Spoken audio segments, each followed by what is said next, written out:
এখন কিভাবে বুঝবো, আমাদের অভিভাবকরা কিভাবে বুঝবেন যে কোন ঠান্ডাটা আসলে করোনার কারণে বা কোন ঠান্ডাটা স্বাভাবিক? এটা কি বোঝার কোনো উপায় আছে, বা ঠান্ডা লাগলে করণীয় কি?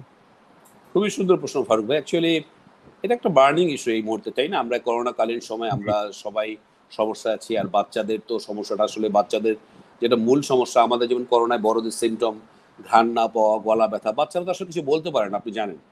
তাহলে আমরা এখন কি করণীয়? মা বাবাদের জন্য আমাদের অ্যাডভাইস, করোনা একটা ভাইরাস, কিন্তু ম্যাক্স জ্বর কাশি ঠান্ডা হলে যে সেটা করোনার জন্য তা কিন্তু নয়।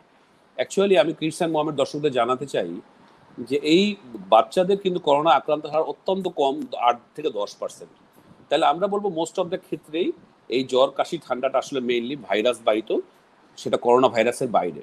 তাহলে আমরা কখন বুঝবো আমার বাচ্চা স্বাভাবিক আছে? যদি আমরা দেখি বাচ্চা বেশ হাসি খুশি আছে, বাচ্চার একটু নাক দিয়ে পানি পড়ছে, একটু কাশি দিচ্ছে, হালকা জ্বর, 99, 100 জ্বর, তেমন, এবং বাচ্চা খাওয়া দাওয়া করছে, বাচ্চার আদার্স অ্যাক্টিভিটিস ঠিক আছে, শুধু বাচ্চা হয়তো একটু শ্বাস টানতে কষ্ট হচ্ছে, একটু শব্দ হচ্ছে, তাহলে এটাকে আমরা সাধারণ ঠান্ডা জ্বর বলবো বা ঠান্ডা কাশি বলবো, যেটাকে আমরা ব্রঙ্কিলাইটিস বলি।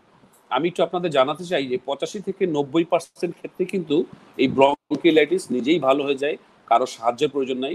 এবং এই ঠান্ডা কাশি লাগলেই যে সেটা ডাক্তার করোনার জন্য তা কিন্তু নয়।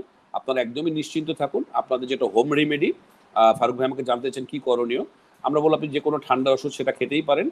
আর আমরা বলবো বাচ্চাদের নাকটা ক্লিয়ার রাখা, বাজারে নরসল ড্রপ পাওয়া যায়, সেই ড্রপটা আপনি দিতে পারেন, এবং বাচ্চার মাথাটা একটু উঁচু করে শোয়ানো। তাহলে মাথাটা একটু, যদি দুটো বালিতে একটু উঁচু করে শোয়ান, নাকটা পরিষ্কার করে দেন, আর যে কোনো ঠান্ডা ওষুধ খাওয়ান।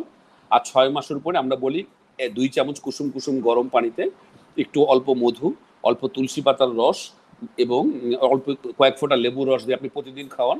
আমি মনে করছি বাচ্চা অত্যন্ত ভালো হয়ে যাবে।